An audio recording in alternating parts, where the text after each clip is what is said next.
Temos tido oportunidade de realizar no movimento espírita palestras e seminários sobre educação do espírito.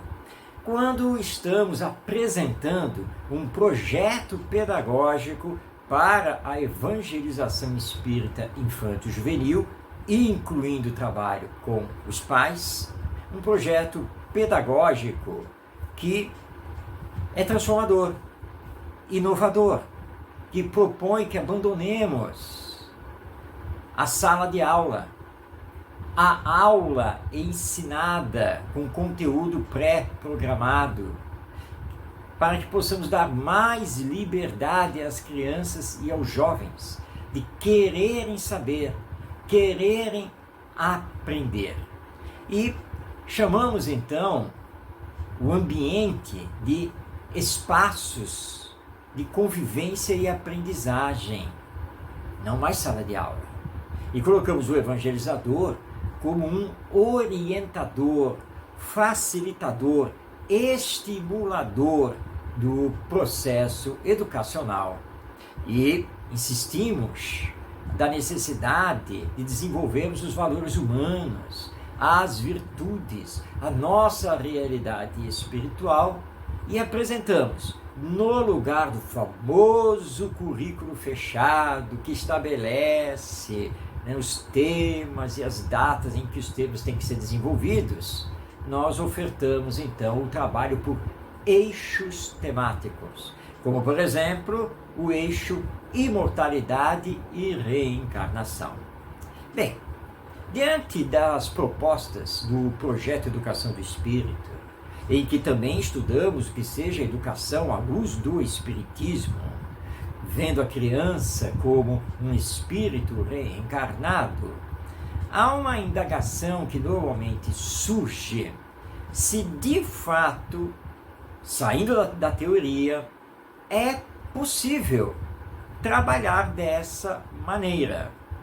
E nós já tivemos as experiências práticas em relação a isso, e vimos como dá certo, como é realmente possível trabalhar de uma maneira diferente, integrando os evangelizadores, os evangelizandos e também os pais dos evangelizandos.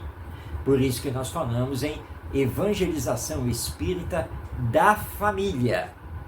E que essa evangelização tem que estar integrada com a comunidade. Sim, com o dia a dia, com as problemáticas sociais, porque estamos no mundo, estamos aqui reencarnados, somos nós que compomos a humanidade terrena, somos nós que fazemos a sociedade humana, somos nós que fazemos a comunidade em que estamos diretamente inseridos. Por isso o Centro Espírita não pode ser uma ilha, nem a evangelização desligada das questões da realidade vivencial. Então propomos também esquecermos a famosa seriação por idade, mas trabalharmos nesses espaços de convivência e aprendizagem com as crianças e os jovens misturados, para que os mais velhos possam auxiliar os mais novos. Quem sabe mais, ajudar quem sabe menos. Enfim, é toda uma proposta que está inclusive nos meus livros, como por exemplo o livro Educando o Espírito, e também outro livro de nossa autoria, que é o livro Prática Educativa para Pais e Educadores. A proposta está ali.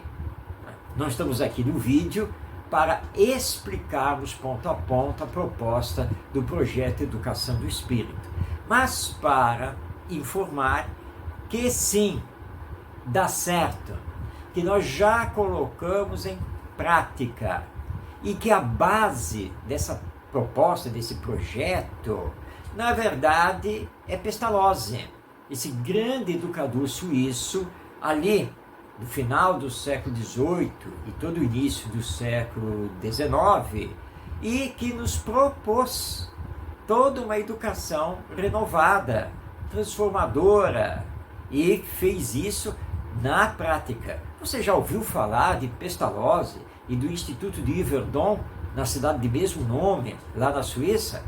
Pesquise. Aliás, nós lançamos um livro sobre ele, que é a obra Pestalozzi, Educador da Humanidade. Dele, nós vamos ter as experiências das escolas novas, também conhecidas como escolas democráticas, com Celestin Freinet, Maria Montessori, Emile Ferriere, Claparede, Anísio Teixeira, John Dewey e tantos outros. E mais recentemente, a Escola da Ponte, com o nosso educador José Pacheco. Enfim, são muitas experiências escolares, pedagógicas, que alicerçam o que apresentamos no projeto Educação do Espírito, que tem por base o Espiritismo. E o Espiritismo é, na sua essência, doutrina de educação do espírito imortal e presentemente reencarnado. Então, sim, nós já tivemos a experiência em mais de um centro espírita na cidade do Rio de Janeiro, em que colocamos em prática o projeto Educação do Espírito, colhendo frutos maravilhosos. É por isso que surgiram os livros. Não foi o contrário. Foi da experiência que conseguimos, então, colocar tudo no papel. Houve um planejamento, houve preparação dos evangelizadores, conversamos muito com os pais e conseguimos realizar, então, o projeto Educação do Espírito. Conheça esse projeto. Pense que é, sim, possível, porque somos nós que fazemos diferente e, ao mesmo tempo, somos nós que ficamos acomodados com o que sempre foi feito.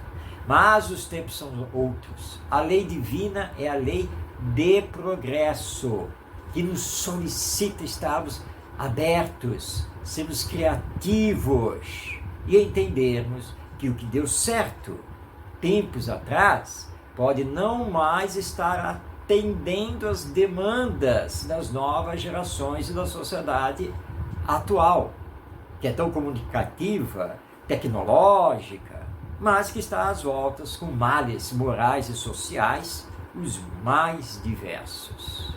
Então, deixamos aqui esse convite a você que está aí nos assistindo. Conheça o projeto Educação do Espírito. Leia na íntegra o projeto no livro Educando o Espírito, mas também não deixe de ler a obra Prática Educativa para Pais e Educadores. Esses dois livros são de minha autoria, então onde apresento o projeto e posso afirmar, pela própria experiência, que ele dá certo sim, e que é um caminho muito bom para atendermos as novas gerações, formarmos as pessoas de bem, mais espiritualizadas e que saibam utilizar a sua inteligência para a promoção do amor e da caridade entre todos nós.